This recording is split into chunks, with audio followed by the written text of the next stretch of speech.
Most people look at a map of Europe and see a collection of powerful nations, historic cities, and diverse cultures. But if you look closer at the body of water tucked between Great Britain, Scandinavia, and Germany, you'll find the real engine behind the continent's rise to global dominance. This is the North Sea. It's a 220,000 square mile expanse of gray, choppy water that has been called the most dangerous sea in the world. Yet for 2,000 years, it has been the ultimate prize. From the brutal raids of the Vikings to the secret underwater graveyards of World War II, and from a desperate search for oil to the future of global energy, the North Sea isn't just a body of water. It is the lifeline of Europe. But as the world's power centers shift toward the Pacific, the North Sea is facing a midlife crisis. Its resources are dwindling, its waters are rising, and a hidden danger from the past is ticking like a time bomb on the ocean floor. Today we're breaking down how this one stretch of ocean built the modern world and why its most important chapter might still be unwritten. To understand why the North Sea is so vital, we have to go back to a time when Europe was barely a concept. The year was 43 AD. The Roman Empire, the superpower of the ancient world, realized that if they wanted to secure the northern frontier, they couldn't just march on land. They had to conquer the waves. This was the first time the North Sea was used as a strategic highway. The Romans built the first major ports, linking the British Isles to Central Europe. This established a trade corridor that has remained active for nearly 2 millennia. But as the Roman Empire crumbled, a power vacuum opened up, and it was filled by the most feared maritime culture in history, the Vikings.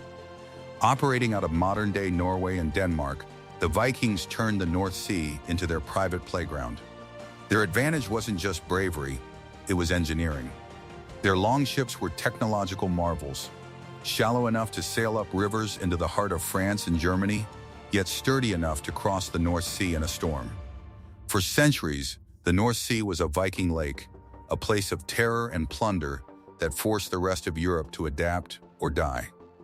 The chaos caused by these raids actually gave birth to one of the world's first true economic superpowers.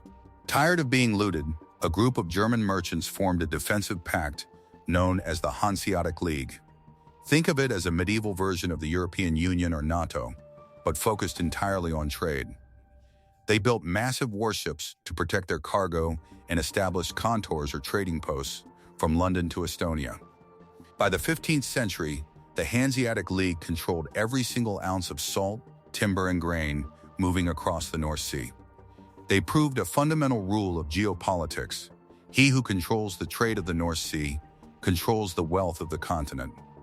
This dominance provided the blueprint for the Age of Discovery.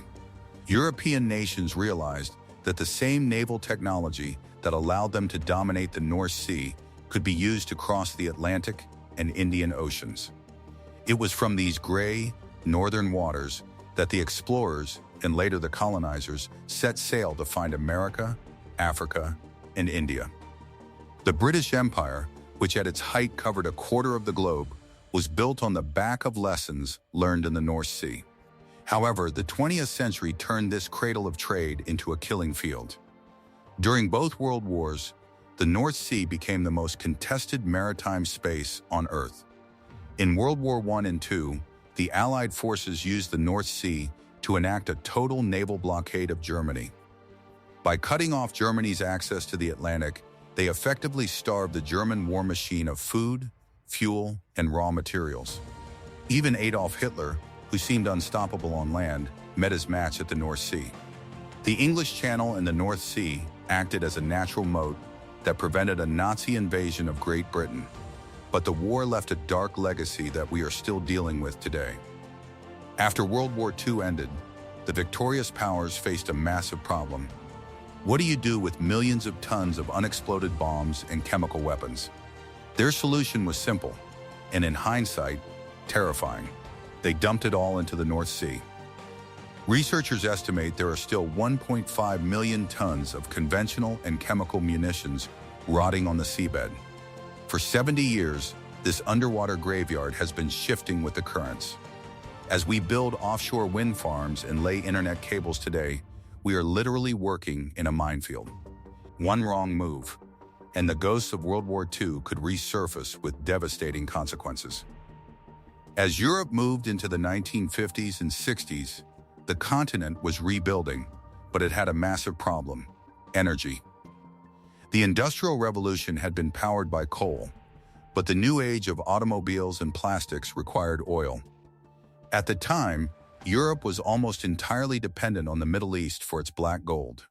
This made the continent's economy fragile and subject to the whims of foreign dictators. Everything changed in 1959. A massive natural gas field was discovered in Groningen, the Netherlands. This sparked a gold rush in the North Sea. The UK, Norway, Denmark, and Germany all scrambled to claim their piece of the pie. International law had to be rewritten to create exclusive economic zones, dividing the seafloor like a giant cake. The early years were a disaster. Explorers launched massive drilling campaigns, but the North Sea is a brutal environment. The waves can reach 100 feet high, and the weather can turn from calm to a hurricane in minutes. After 200 failed attempts to find oil, many companies were ready to pack up and go home.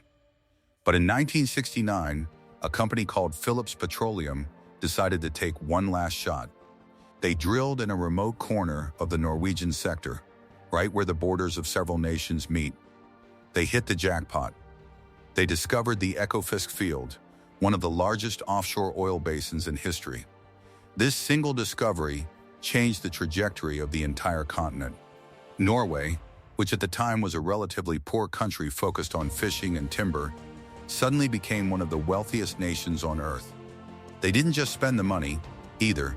They created a sovereign wealth fund that is now worth over $1.5 trillion, ensuring that every Norwegian citizen is, on paper, a millionaire.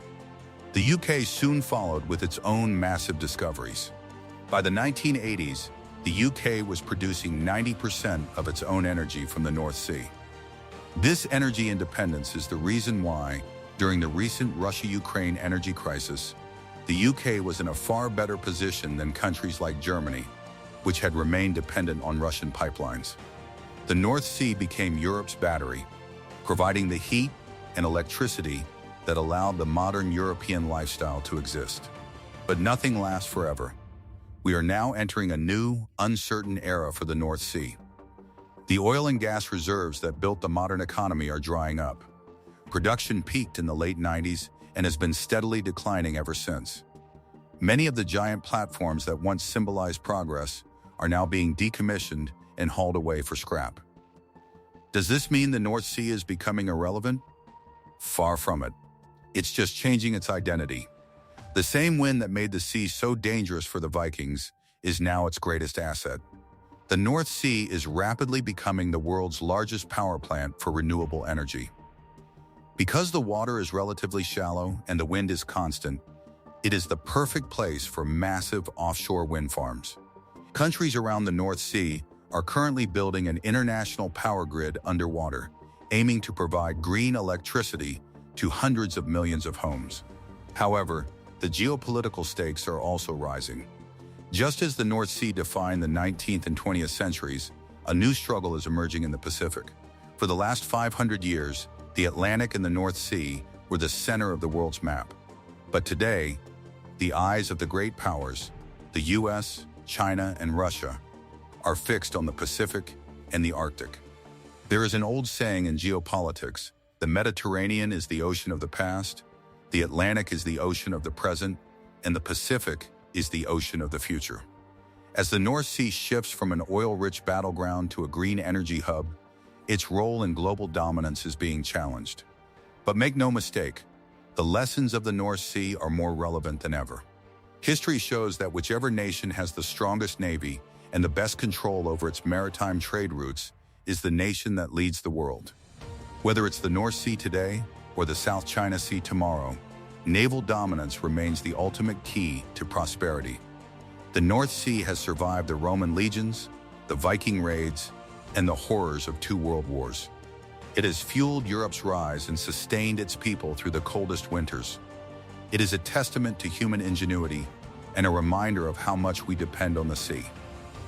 If you found this deep dive into maritime history and energy geopolitics interesting, you should check out our other videos on naval dominance and how geography shapes the fate of nations.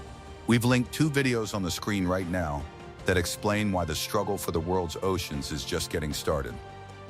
How do you think the decline of oil in the North Sea will change Europe's power on the world stage?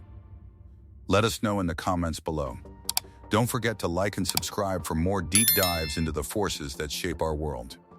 Thanks for watching, and we'll see you in the next one.